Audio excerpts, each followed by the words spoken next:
Sublime, same in the end. So, new Emotiva headphones. Welcome to around Black Friday, Thanksgiving-ish 2020. If you're a patron or subscriber star of mine, you're definitely seeing this before Black Friday because that's when this goes on sale. If you're publicly seeing this, it's probably a couple days later because my patrons and subscribers, that's why they pay me, to know if a thing is good before everyone else. Now, this is the new Geshelli Labs JNOG Dac. And it looks like a regular JNOG Dac, only, well, bigger and sparklier. But this is they're doing their own paints now, paints and coats, because the companies couldn't provide enough of them quality enough. So now they're doing it on their own, because if Geshelli Labs is anything, they take on way too much all of their own. And I respect them for that. So, as you can see, just like every other JNOG Dac or Geshelli Dac or Geshelli product, we have an input in the front for SPDIF. But the rear is where it's at on this unit, because you've got coaxial, you've got fiber optic, and this strange blue cable you've never seen in a Geshelli video, that's USB. And this is my cable. It's not the cable it comes with. I didn't include a cable, so I don't know what cable it's coming with. This is my blue USB has been added. It's a $50 option. Just so you know, non-USB version, $200. USB version, $250. Not $350, $250. And I still think they're undercharging for this. Now, where do I begin? Where do I begin? I guess on the back side. The rear is where it's interesting. So we got power. I've got the XLRs, which, oh, by the way, these are the world's best XLRs. Just like these are the world's best RCAs. I bought a bunch of world's best XLRs.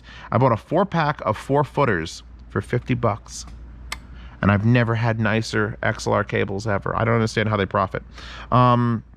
So you get your power, which is exactly the same power. It's there. Little baby power brick is there. Same as it always is. Same as it ever was. Same as it ever was. You get your XLRs. You get your RCAs. You get your capped coaxial, capped Toslink, coaxial digital, and then the optional Canyonero,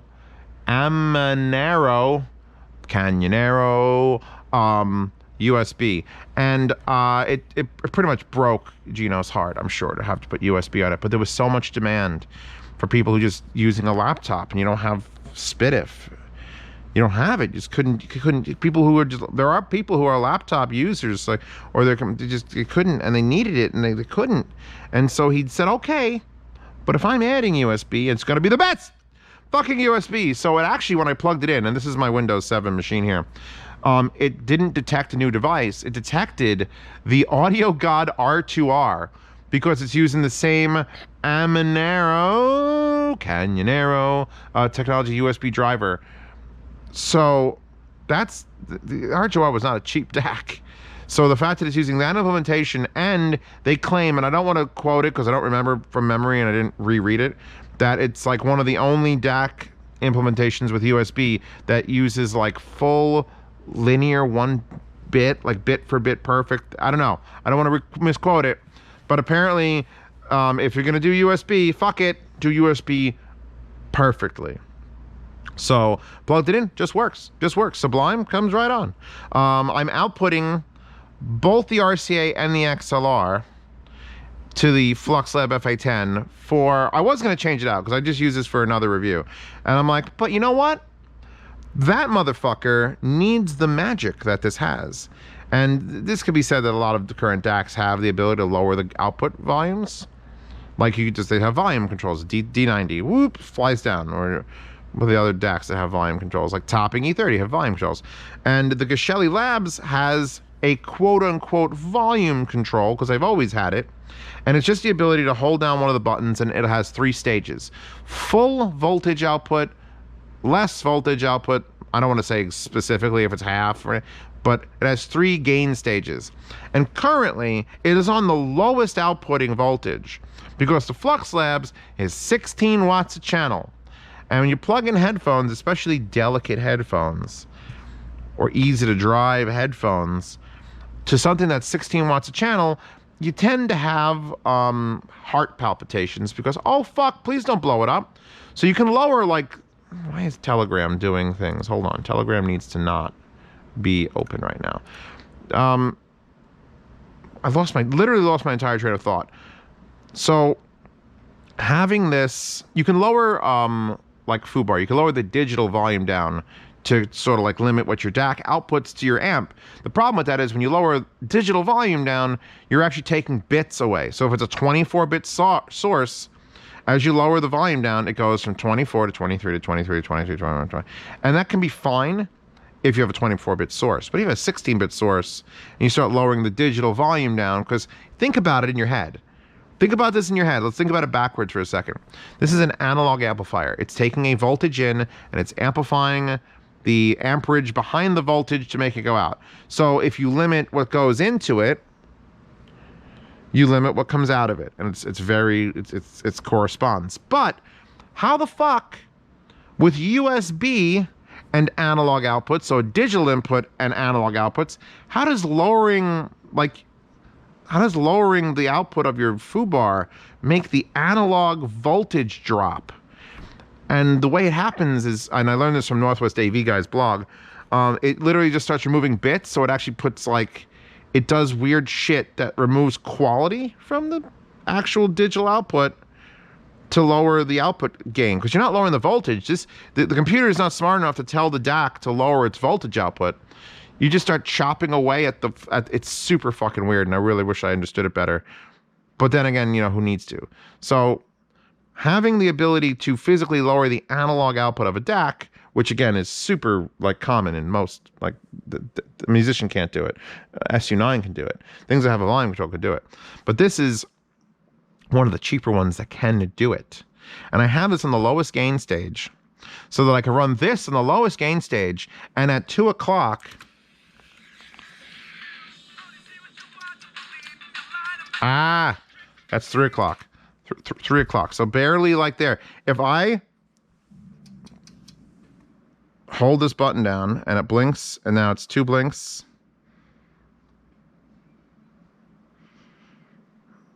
1, 2, hold on.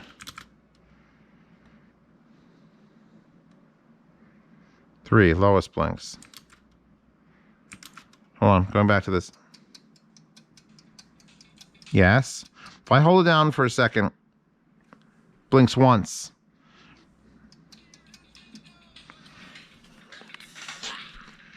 Now it wants to explode. Oh god, can't even go past noon. So like, no. This amp needs less. We'll do it on mid.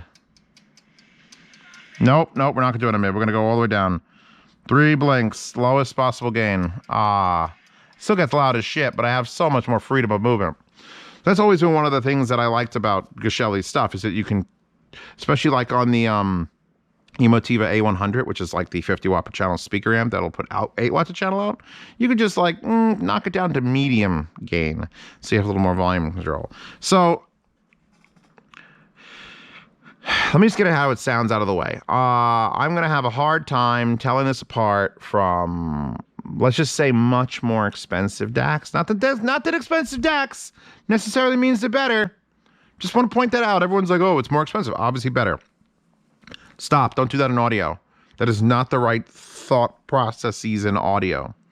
Because as soon as you think that, then obviously $200,000 speakers are better than $20,000 speakers. Meanwhile, both of those fucking prices are absurdly high. Stop it. $2,000 speaker versus $20,000 speaker versus $200,000 speaker versus $2 million speaker. I think it's a crapshoot. I think you could have $2,000 speakers that sound fucking amazing. Or, well, $4,000. Shut up. The point of the matter of the fact is, don't think about this as, oh, that's only a $200 or $250 DAC. Obviously, I want a better DAC because it's more money. You stop. You can't go there. My whole channel should be designed, and I'm failing to save you money. Because it's just like, no, there's a point where it's like diminishing returns, where it's like maybe there's more features on more expensive DAC, but is the actual outputting what we're paying for the DAC to do of the digital to analog conversion process, is it worse on this? than if you spent like $50 more.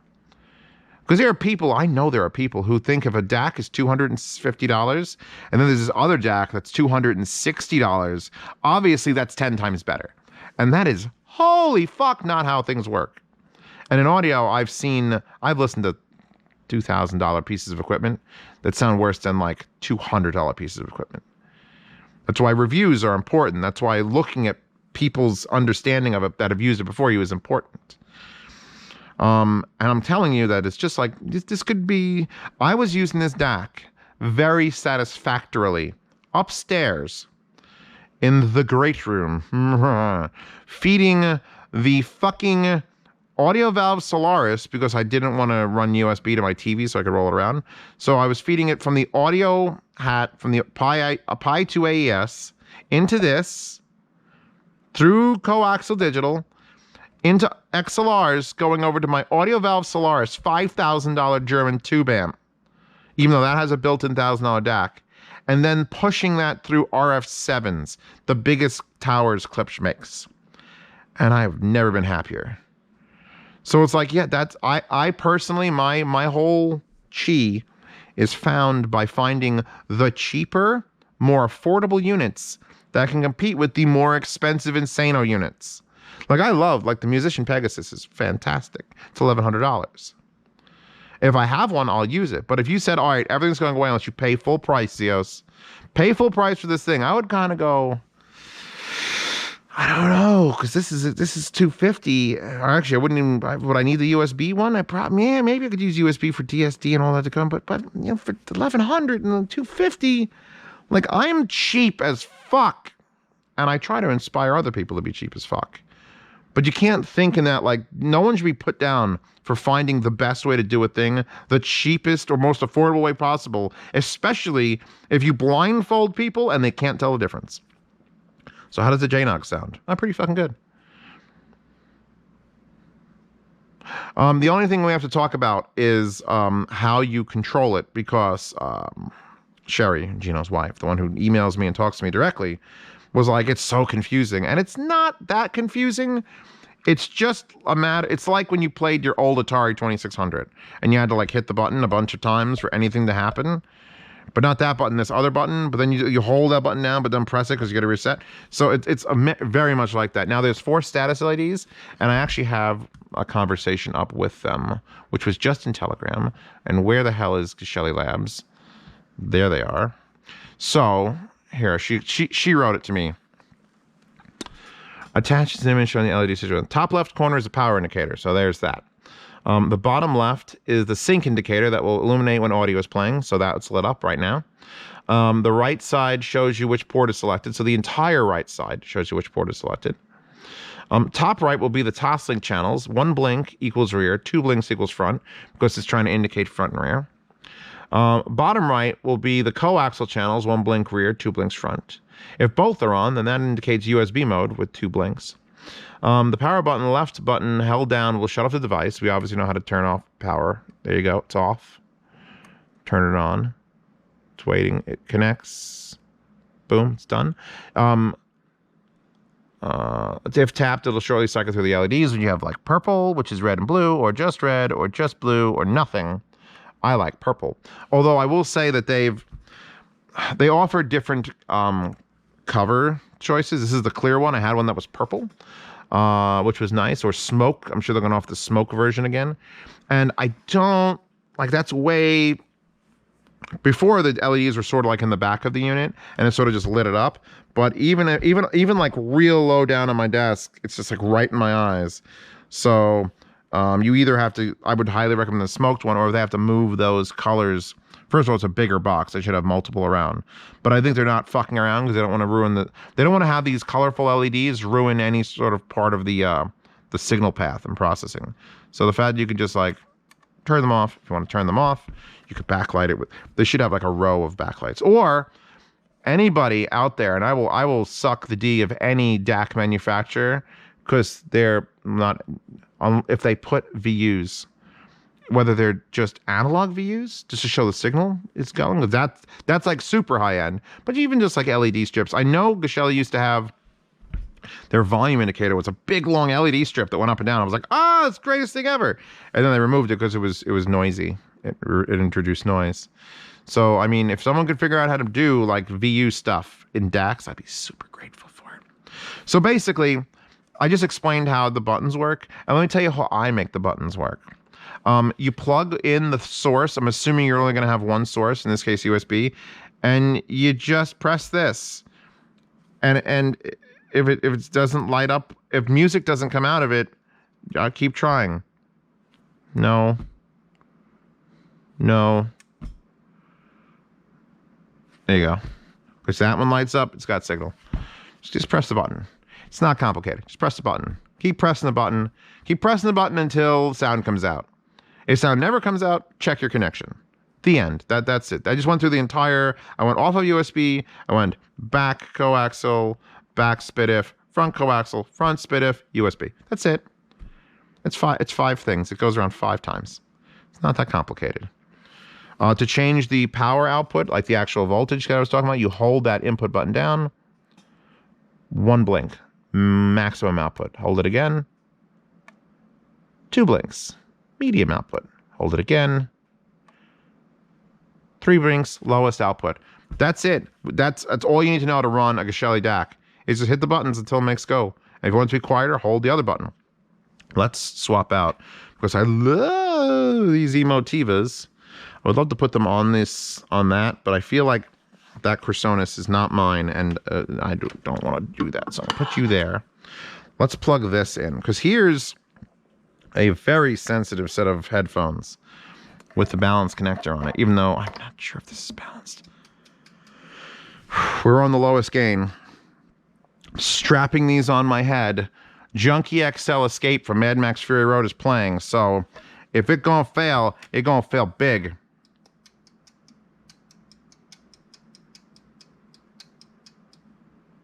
Quietest part of the song has to be on.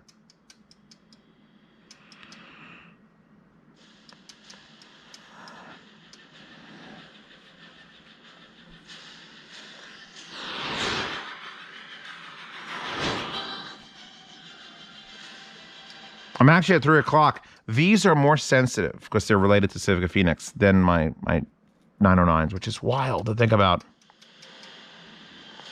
This on low and we're at 3 o'clock. Yeah, no, I have no complaints about the way this DAC sounds. Oof. Do. So all the excitement on this DAC is in the back. So, I mean, people have been begging. If the only implementation was just move things to the back, people would buy this DAC. People would just line up around the corners.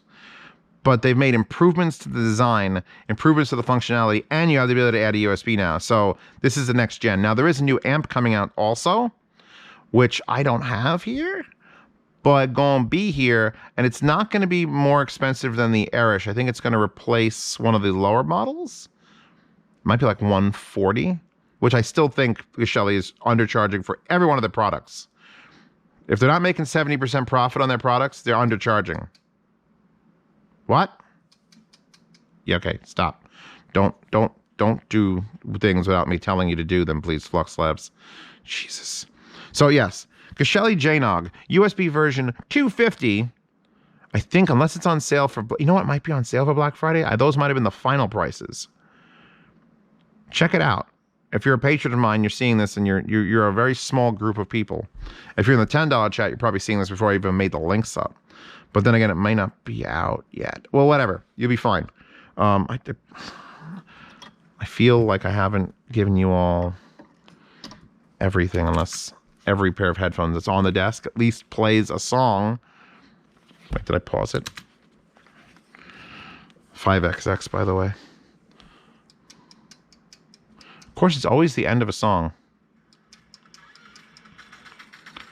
See, now look, maxed out. Low gain. What am I going to do? Well, I don't have to touch this because I'm going to put it on medium. I'm even going to go to high on this.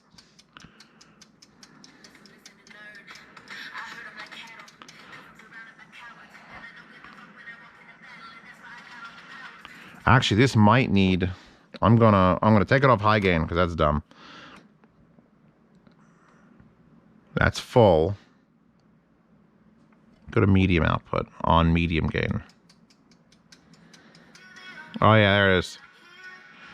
Oh, it's nice to be able to tune what your volume control can do here.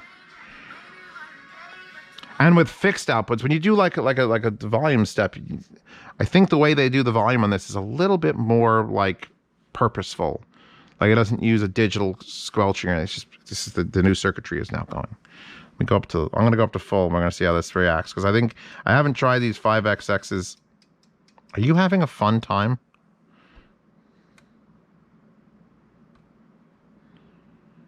I went. Here's the second problem. If you accidentally go to change the gain, if you accidentally go to change the gain and you short press instead of long press, you've changed the input. And there's 5 to go through. So you gotta hold the button down and get through it. It's an annoyance, but it's not terrible. I'm sure at some point Geshelli will actually have indicators for everything, maybe a forward and backwards button to switch through the inputs. You know, they're working on it. They're working on it. Again, if they charged more, if this cost $500, like it sounds like it should cost, then the next revision of DACs and amps could have like better features because, you know, money helps a lot of those things. You know, just spirit is wonderful, but money doesn't hurt. Let's go to the next song.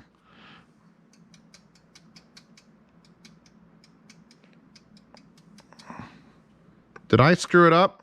I screwed it up. Hold on. 1, 3, 4. There we go. Okay. Oh, God, that's a lot of power now. And that's why I don't like, that's medium gain at 1 o'clock is going to kill me. Oh, and that's a shitty song.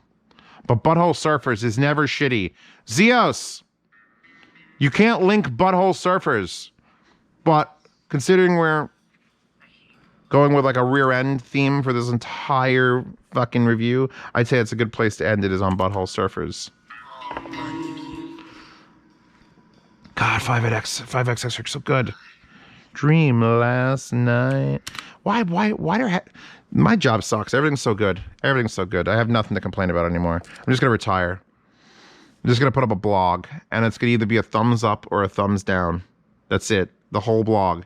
Big one. Big fucking, like my actual hand cropped and put on there for every product. I'll be able to review 10 products a day. I'm done. I hope you get a chance to lay your hands on one of these before they run out, because there is, again, limited stock. I think there's like 200 units before they have to either just not sell it or redesign it to use like a different DAC chip, because AKM burned to the ground. Wallpaper description. This description. There might be a Z-Reviews coupon code. I'm not sure. It's just currently a sale, though. So I hope they don't double stack. Because, again, I'd rather they make more money because they're putting this shit out for, like, dirt. $250 for the USB with this, and the way it sounds in that AKM chip, it's dirt cheap. And I know they're doing it a lot themselves. I know that they're painting it. Like, they're doing everything. So, fuck. Hope COVID treats them well. But links to that, link to this, link to the headphones I've used here, link to the Flux amp, even though it's showing click, click. When I didn't tell you to click, click, you crazy powerful bastard, I'll bring your brother out. Your brother's here, the 12, which is less powerful, but more controllable, and I accept that.